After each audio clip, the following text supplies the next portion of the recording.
Good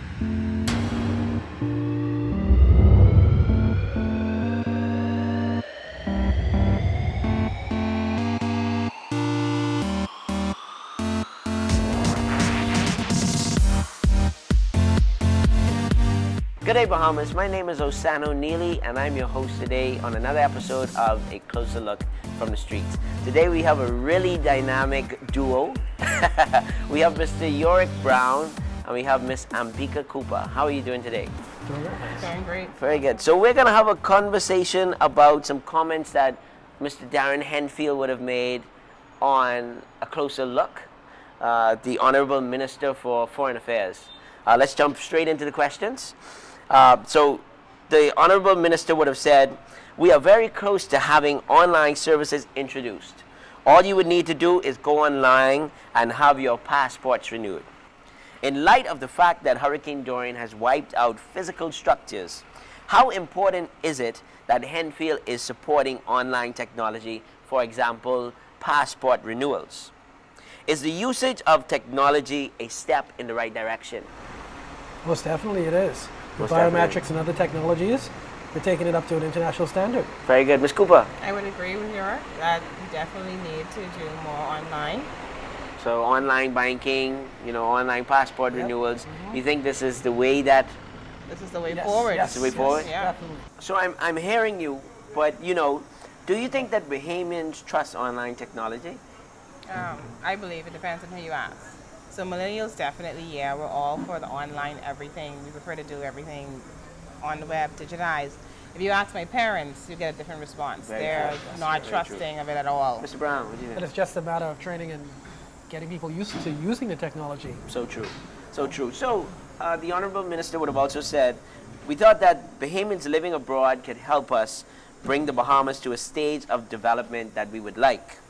After the hurricane, Bahamians abroad have been reaching out to lend numerous amounts of assistance.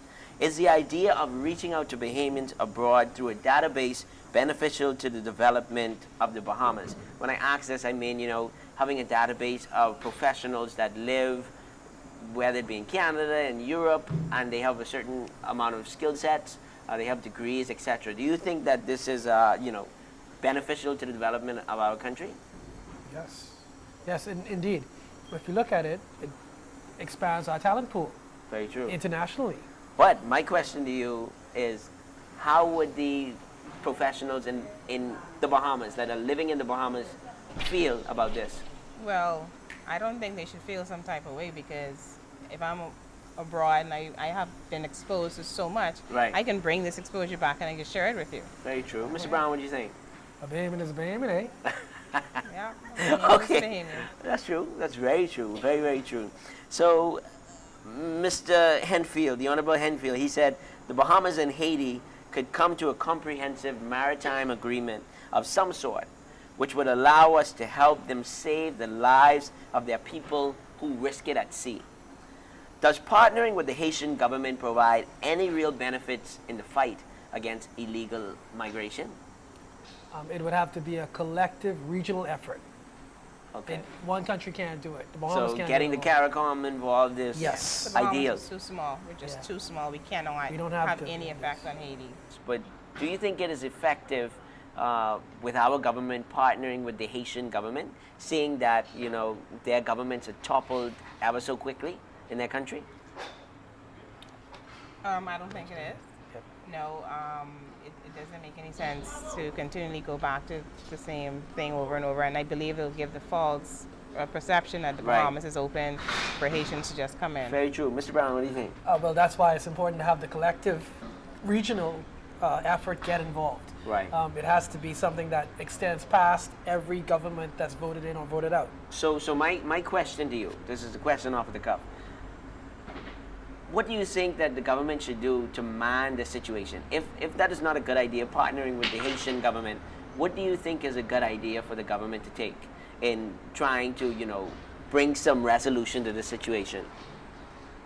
It's a tough one. And I believe it goes back to what York says. It cannot just happen with the Bahamas government alone. It has to be this collective A joint effort, yes. Yeah, not even beyond CARICOM. I think we need to go to the Americas, and stop getting so much of the pressure from the UN, because they're putting too much pressure on the Bahamas when we're so small. You're very right. Mr. Brown, what do you I think? agree with that entirely. It might take a global effort to fix Haiti, because of the situation that they're in right now. Truth. It was a really great conversation with you both. I think that we've had really wonderful suggestions that both the public and the government could adhere to. I thank you again for joining me on another episode. My name is Osano Neely, and I'm your host on A Closer Look from the Streets. I'll see you next time.